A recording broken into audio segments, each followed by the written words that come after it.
Let's be honest, solo queue sucks, so my goal here is to make it a little bit better. I'm NotoriousDuB, and for some reason I exclusively solo queue in Marvel Rivals. I'm ranked 14 on Hela and currently Celestial 1, and in this new series I'm deeming Season 3 the season of the solo carry. So like and subscribe to help out the small creator, and to follow along with the solo carry series I'm going to be putting out, and feel free to put this video on in the background, and let's get into it.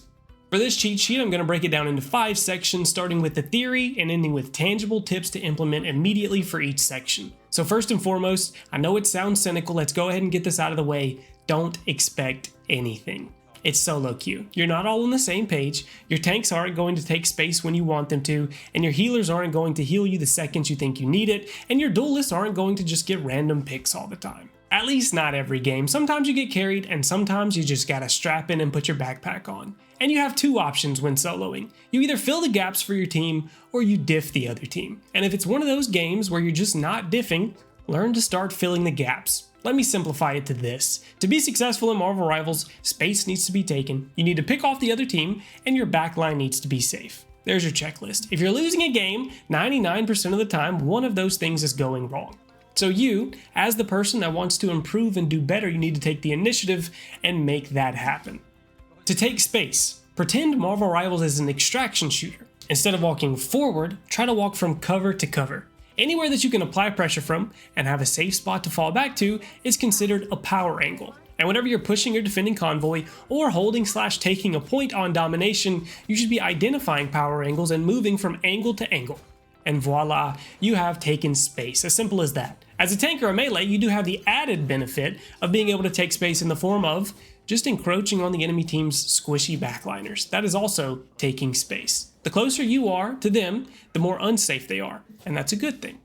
To start getting picks, you have to identify the characters that are the most prone to getting picked off. Whether it's the player at the time or the hero itself, they need pressure applied to them. Worst case scenario, you're making the enemy team's healers work a little bit harder by spreading their heals out and testing their awareness. Best case scenario, their healer slips up one time and you drop a key hero.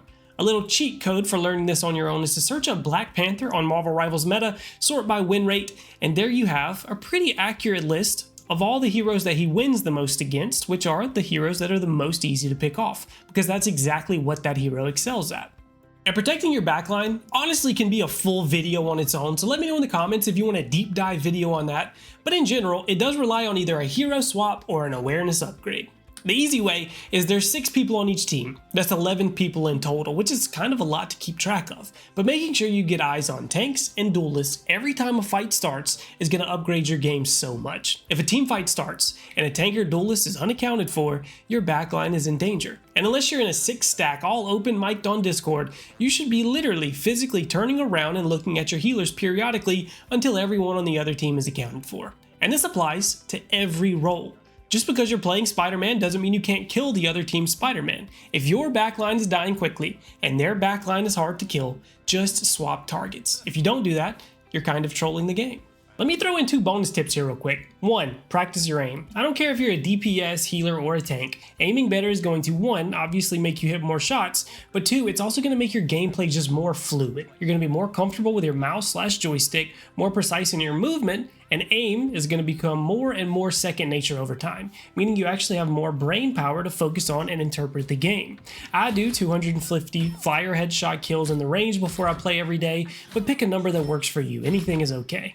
And 2, stop worrying about MVP. It's not a metric that tells you if you're actually contributing to wins. Just watch Flats play a tank. He's not mechanically going crazy most of the time, and stat-wise, it really doesn't look like he's doing anything a lot of times, but his targeting on Magneto and his annoying pest-like gameplay on Captain America wins him a ton of games alone, but it doesn't really show up in the scoreboard. Evaluate your own gameplay objectively. Don't rely on the game to do it for you, which will allow you, in the long run, to see what's going wrong mid-game and make adjustments to your play, which in my opinion is the key to improvement all around. Which brings me to the importance of knowing your role. This goes hand in hand with the next tip, so watch that part too, but there's too many people playing characters wrong and just not realizing what they're really good at and what they suck at. To simplify it, there's characters that apply backline pressure, characters that are good at peeling, and characters that excel in front-to-back team fights. Punisher is great at front-to-back team fights where he just hits whoever he can see, decent at peeling with his crazy shotgun damage output and a decent health pool, and kinda sucks at applying backline pressure compared to some other heroes that can actually 100 to 0 them fairly quickly. Someone like Groot is insane at front-to-back fights because he pumps out damage as a tank and lives very well if he can stay in a good position. But he kinda sucks at peeling, unless you're crazy with walls, and he sucks at applying backline pressure except for his ultimate ability. And this is the key to counterpicking. At game start, you want a cohesive team. If you have a lot of people on your team that excel in front-to-back fights, pick someone that does that too. If you have pick characters that pressure backlines, pick Captain America, Venom, Psylocke, or Adam Warlock. By creating a cohesive team, a lot of times, you're just going to overwhelm the enemy team and just run it down towards them all game and probably win before they make a swap because a lot of people are very hesitant to make the first swap of the game. The flip side of the coin is that you need to make swaps to either match the enemy team or counter them. Countering is optimal, but it requires a level of comfort to pull off. If they're playing backline pressure, pick a peeler. If they're playing front to back, pick a backline pressure. And if they're playing a peel comp, pick front to back. Simple combat triangle, but it's always easier said than done. And I mentioned a tip that plays off of that one, and that is the importance of one-tricking. I know it sounds counterintuitive because I just talked about counterpicking, but you have to learn a hero inside and out because being completely comfortable on a hero makes the good matchups even better and the bad matchups not that bad. So my biggest advice is to pick someone at least somewhat meta-relevant and one-trick the heck out of them. But this is the trick, you have to learn a second hero that fills that character's weaknesses. If you play Hela and your backup hero is Hawkeye, you're trolling your own games. Same thing with Spider-Man players, that their backup pick is Black Panther and Captain America and Venom. That combat triangle I talked about earlier, think about where your character fits in that triangle and come up with a pick that's at least decent in the other two roles.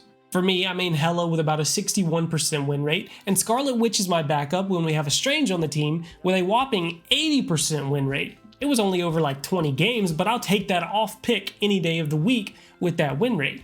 Other great picks are picking up Captain America if you main shield tanks, playing Mantis if you main one of the 4 main healers, and Star-Lord is a great flex pick for duelists. Let me ask you this, have you ever thought about optimizing sightlines?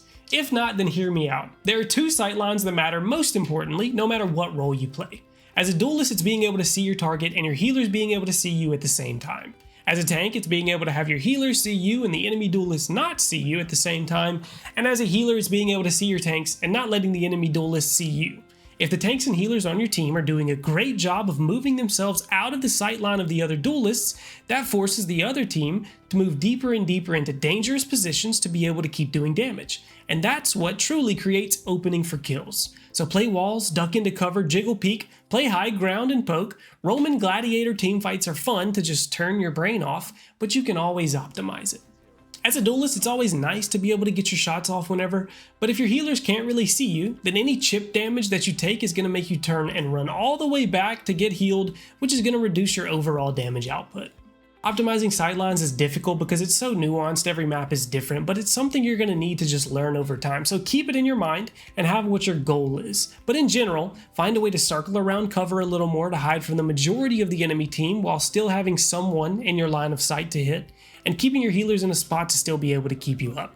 Start playing high ground that doesn't have a back on it, hugging ledges that are in your healer's point of view, and shimmying in and out of corners to open yourself up to hitting shots and stopping the enemy team from hitting you.